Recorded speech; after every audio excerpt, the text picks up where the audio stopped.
हजुर हजुर यो के डाँडा हो रे? हामी चाहिँ नैकाप डाँडा भनेर चिन्छौँ। के छ यसको इतिहास के छ? कीर्तिपुर हानेको बेलामा हजुर हजुर यो यहाँ चाहिँ थाना बनायो। ए त्यही भएर यसलाई ठुलो थाना भन्छ। यो हजुरको पुर्खा यतै हो? मेरो पुर्खा यता होइन, कीर्तिपुर हो। कीर्तिपुरबाट अनि यहाँ आउनु भएको। ए ल ल खुसी लाग्यो चिनाइदिनु भयो। हामीले पहिलोपटक यो सानो नैकाप डाँडा हो तर ठुलठान डाँडा भनेर चिनिँदो रहेछ है यो डाँडालाई। आज मैले नाम थाहा पाएँ। म पनि काठमाडौँ धेरै वर्ष बसेर पनि म आइपुगेको थिइनँ। यो आज आइयो, कति राम्रो रहेछ। ल हेर्नुहोस् यो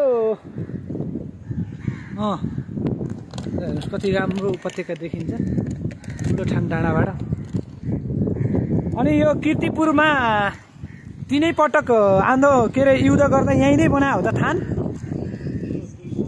हजुर अहिले चाहिँ यो डाँडाको नाम लभ डाँडा भयो होइन त? ए ल हस् धन्यवाद। धेरै अहिले युवा युवतीहरू आउनुहुन्छ। यो यहाँ केही शिलालेखहरू लेखे हो? ए लभ डाँडो भन्न थाल्यो। यहाँ केही त लेखेर हिँड्छ यसमा। यस्तो एउटा चाहिँ स्तम्भ पनि छ यहाँनिर। ल हेर्नुहोस् यति कति कुराहरू छ यहाँ, सृजनात्मक कुराहरू लेखेको छ यहाँ। ल एकदम इतिहास बोकेको डाँडो रहेछ। यहाँ माथि के छ यहाँ पनि हेरेर सक्नुहुन्छ। यो मिडियाबाजी टिभीलाई चाहिँ हेरेर लाइक सब्सक्राइब सेयर गर्दै गर्नु होला है त। यस्तो यस्तो केही खोजमूलक कुराहरू आउँदै गर्छ। अति गर्न दिनु हुँदैन।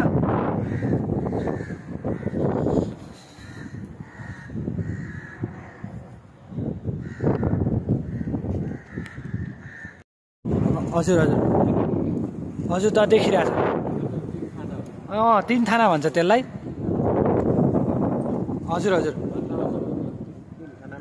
हजुर हजुर हजुर। अनि अर्को थाना चाहिँ ए उयो यो निलो ट्याङ्की चाहिँ सानो थाना। अनि यो 1 2 3 त्यसरी 3 थाना नाम रहन गयो। हजुर यो चाहिँ ठुलो थान। ए ल ल धन्यवाद। ल एकदम यो चाहिँ ऐतिहासिक नेपाल एकीकरणको एकदम ऐतिहासिक कुरा आज जानकारी पाइयो। हाम्रो सुरेश अमाते अङ्कललाई धेरै धेरै धन्यवाद।